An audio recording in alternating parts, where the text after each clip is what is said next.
Vehicle Licensing Authority will with effect from September 2014 not register new vehicles meant for public passenger service which are without seat belts fitted to each seat. Besides, the DVLA will from March 2015 not renew the roadworthiness of commercial vehicles which do not have seat belts fitted to each seat.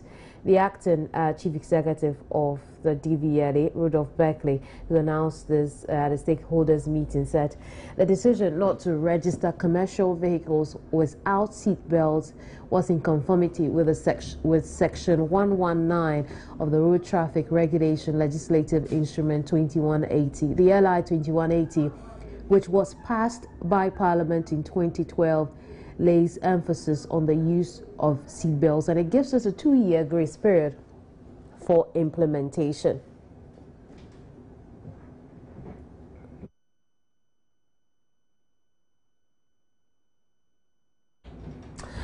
I'm joined by over the telephone by Chief Executive of the Driver and Vehicle Licensing Authority, Rudolph Berkeley, and also from the National Road Safety Commission, Public Relations Officer Kwame Kodia.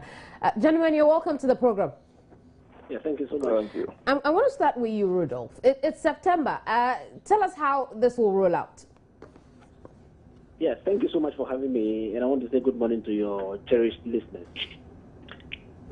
If you look at the LI 2180, that is the Road Traffic Regulations passed by Parliament in 2012, Section 119 and Section 120 talk about seatbelts. And it requires that the DVLA, the National Road Safety Commission, the Police MTTD must collaborate to implement the provisions in the LI 2180. As a result of that, a framework was developed by these agencies to ensure that there's a full implementation of the process. Now, this framework is in 2 phases. Phase 1 talks about, phase 1 has a deadline of 1st of September, which means that the implementation date begins from today. And it involves vehicles or motor vehicles that are coming into our registration facility for registration as first-time registrants.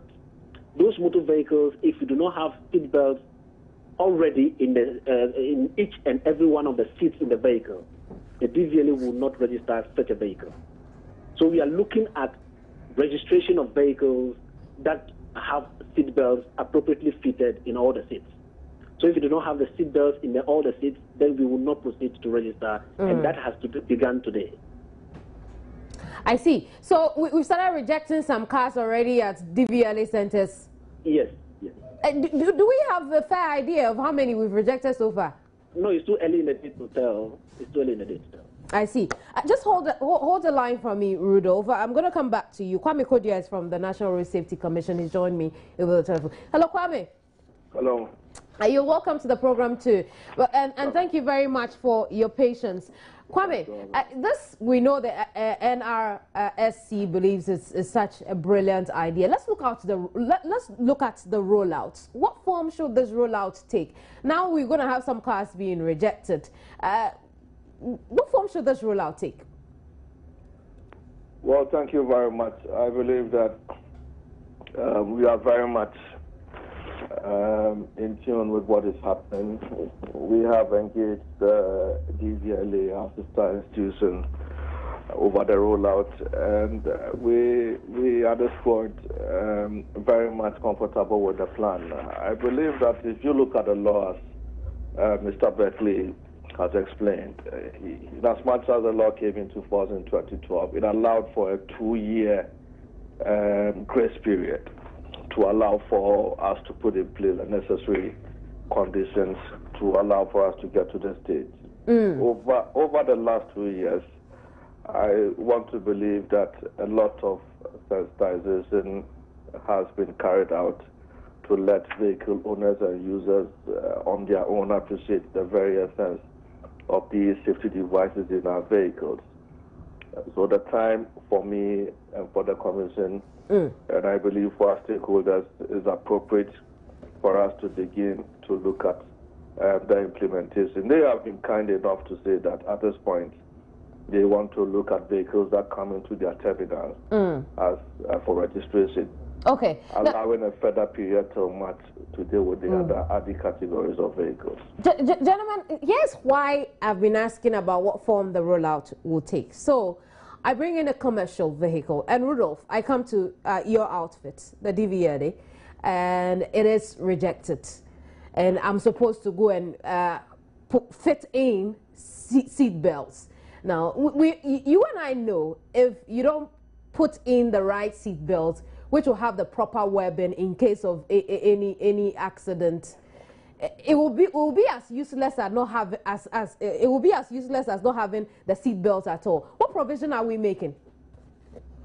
Much, and that brings us to the second phase of the framework, or the execution of the framework. Okay. I earlier on mentioned that we have two phases under the framework. So the second phase talks about what you just mentioned, where we are looking at vehicles or motor vehicles already in the system without seatbelts.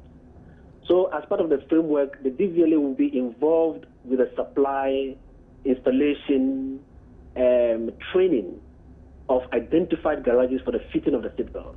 As I speak with you now, we have already met with the Ghana National Association of Garages, where we have been able to identify at least on average 6 garages per region, making 60, where we'll be conducting the training and ensuring that they have the know-how and they have the capacity to install seatbelts effectively. The manufacturer who we shall be procuring the seatbelts from will also be engaged to do the training for these identified garages. And like you rightly said, if we are not able to fit or do the webbing of the seatbelt appropriately, ensuring that the retractors are perfectly in place, the seatbelt concept will be as useless as anything. And therefore, we are so concerned about especially the fitting of it. Is the reason we have engaged, or we are engaging the manufacturer to conduct the training as part of the process to ensure that whoever has been identified in terms of the garages will have the know-how to fit the seatbelt appropriately. Okay. Beyond that, we are also going to certify those garages to ensure that vehicles that are coming in out to our facility, either for roadworthy certification or for registration, would go through those designated garages that we have identified by way of certification to ensure that we have a very smooth and well laid out process. Okay, so Rudolph, can the one who is now bringing the car for registration, for a fresh registrant, can that person also go to some of these identified garages to have it fitted and then come back? Yes, yes. The first registrant can also access those facilities for the service. But then, as I said, we embarked on a public education some time back. And therefore, if you have such kind of vehicle where the seats are not fitted with the seatbelts, then you will have to wait until we get all the seatbelts in place, we get the people trained, we get people certified by March. Then you can access their facility for the seatbelts to be fitted. And then when you bring it to our environment, surely we register. How many of these garages have we identified already? I mentioned earlier to you that we have identified as many as 60 of these garages. And we are looking at 6 on average in each region. But of course, yes, Greater Accra region, Ashanti region, and then a Western region will have more than 6 because of the numbers and categories of vehicles in those regions. In those regions. You also spoke about personnel. What's the average number of personnel would want to engage in this? Yes, we are looking at the garages we have identified, and then the personnel within the garages who will be looking out, who will be trained. For a garage, we are looking at an average of about 6 people to be trained, and then we are going to bring them all together at a one-stop shop to train them wholly. And so we are looking at least on average 6 people to have the training in the fitting of the seatbelt. Rudolph, just hold the line for me a bit. Kwame, thank you very much for your patience on this. But let's look at the process again. From where you sit as the National Road Safety Commission, do you believe this whole process is backdoor tight? So that's again. I'm asking if you believe this process is backdoor tight. I mean, we've had situations where people have always found a way to circumvent the system. Is this backdoor tight? No, I don't believe so.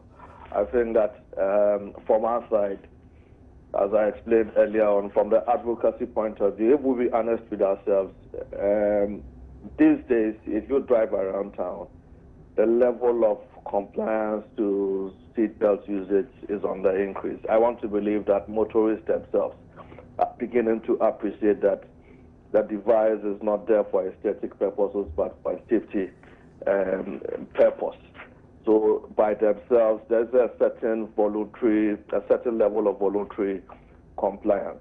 Then the DVLA comes in to assist this purpose and says that if you are coming in today, there are certain obligations expected of you. You must require that these seatbelts are available.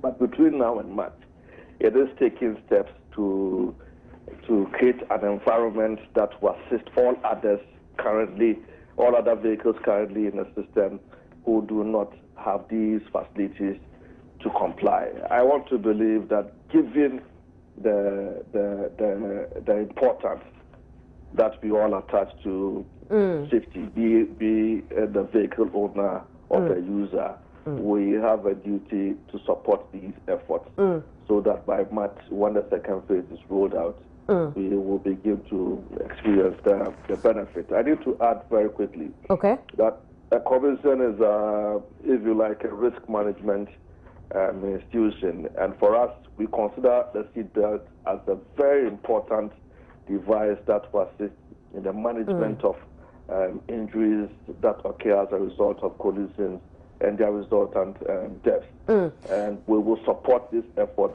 as much as possible from, with our advocacy efforts. So expect that you would also support the DVLA to get these messages across so that we'll have the full benefit as a people. Absolutely. So gentlemen, I want us to progress on the conversation. Let's look at the regular trotro we have and the seating within the trotro. Rudolph, are we going to have, because then seating and putting on a seat belt, it has some sort of a relationship. Are we going to see seating change in any way so that putting on a seat belt is more comfortable for the passenger who goes in? Yeah, thank you so much for this question. Within our operations, there is something we call construction and use requirement of the vehicle. So the DVLA has the mandate to ensure that by virtue of the construction and use, we determine the number of passengers that a vehicle can take within a point in time. And therefore, the seatbelts are going to be appropriately fitted based upon the number of vehicles that a vehicle has been designated to take. And let us also not forget that, you see, the issue of seatbelt or the concept of seatbelt must be appreciated and guarded by everybody who is safety conscious. And some time back in 2011, there was a national road safety strategy for the whole of this country. And that strategy, as part of the objectives, talks about the fact that by the year 2020, we must reduce fatalities by 50% and injuries by also 50%. One key performance indicator that we can use to achieve that process is nothing but the seatbelt. Because the seatbelt comes in handy not to prevent a crash, but then to reduce the level of injury that is occasioned by a crash. And therefore, we all must support this process. And that is why the DVLA, the NRSC, and then the police MTTB are leaving no stone unturned in an effort to ensure that we ensure survivability. Even in terms of so Rudolph, let me try and break down what you've said. If a vehicle comes to the DVLA or if the DVLA checks on an already existing vehicle and you have more seats than necessary, hence would make fitting seat belts uncomfortable, you're going to make sure that that particular car has the right number of seats. Yes, what we have been doing over time is that when you bring the vehicle to a facility and it has more seats than necessary, we recommend that the seats are pulled out before we even proceed with the roadworthy assessment. We have the measurement, the leg room, where the person sits in a seat, the room, the space in front of the person to the next seat. We have the measurements and dimensions. You see, and therefore, when you bring the vehicle to the facility, I'm asking because after all that has been done for these trotro operators, it is when they know how to become creative and then install new seats. Yes, like I mentioned to you earlier on, don't forget that as part of our mandate, commercial vehicles are supposed to submit, or commercial vehicle owners are supposed to submit those vehicles to the DVLA at least twice in every year for a roadworthy assessment. And therefore, it is our mandate to ensure that before the vehicle exits our facility or before the vehicle goes with a roadworthy certificate. All these components on a vehicle must be checked, even including the seating arrangement, the number of seats and all that. So we are very conscious of that, and we ensure that when the vehicles come in our environment, they go with the seats that they are supposed to have the number of passengers they carry. I see, Rudolph, thank you very much for your time. Rudolph Beckley is acting CEO for the DVLA. Kwame. Hello, Kwame. Hello. Kwame, so in all of this, what role will the commission be playing? From now till March 2015 and beyond. Yeah, as a coordinating agency and an advocacy institution as well, as I explained earlier, we'll support these efforts from the advocacy point of view, but also in terms of coordination, we'll be keen to support the authority that is DVLA to roll out these plans to the extent that they have very important consequences for our 10-year strategy, as Mr. Beckley explained. So, in summary, we have looked at the program.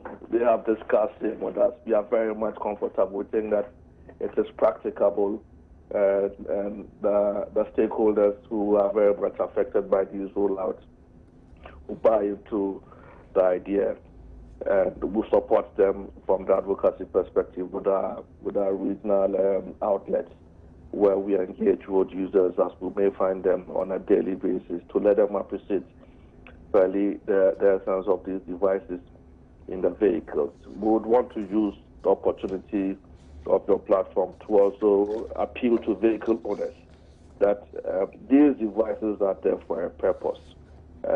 It is possible that when the second phase of the rollout come on stream, there's a tendency for people to begin to look at the issues of cost. I want to say that you cannot put a cost to a life.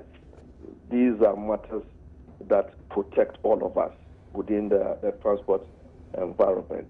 So we would want to encourage them to prioritize these concerns in order for them to serve the full benefits that they come with as far as our collective safety is concerned. Right, thank you very much, Kwame. Kwame Kojiatiahene is Communications Director for the National Road Safety Commission.